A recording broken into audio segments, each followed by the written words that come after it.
School was challenging just because I never felt like I fit anywhere, never really was close to a lot of people.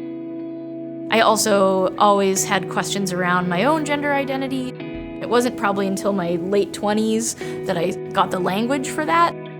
The stress and anxiety that I see in my students is astronomical. I was a stressed out kid, but I didn't experience the kind of stress and anxiety that a lot of them do in terms of expectations at home. I feel like it's a growing concern, and I see a lot of students really struggling with their mental health and really trying to work through those already complicated questions of who am I and what's my identity and where do I belong.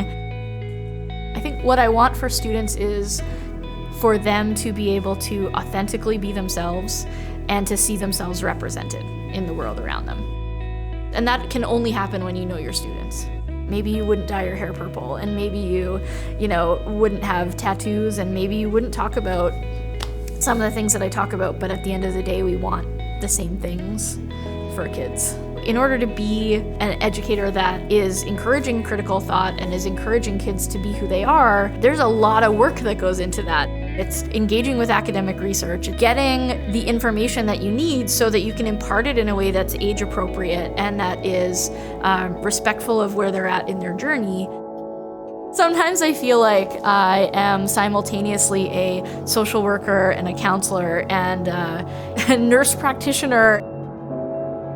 Students need mental health supports, so we need additional school psychologists, counselors, resource teachers. I think about the fact that we have one support teacher and one counselor per grade level in this building, so their caseloads are about 400 students. That's why so much lands on us in the classroom, is because they're not getting those support in other spaces. I worry, especially with the current climate, we write so many grants and have to fight so hard to even have a breakfast program in the building. It's ultimately the students that suffer. If we play it safe and if we don't ask important questions and challenge systems and try to change things, then ultimately our students are gonna leave us behind.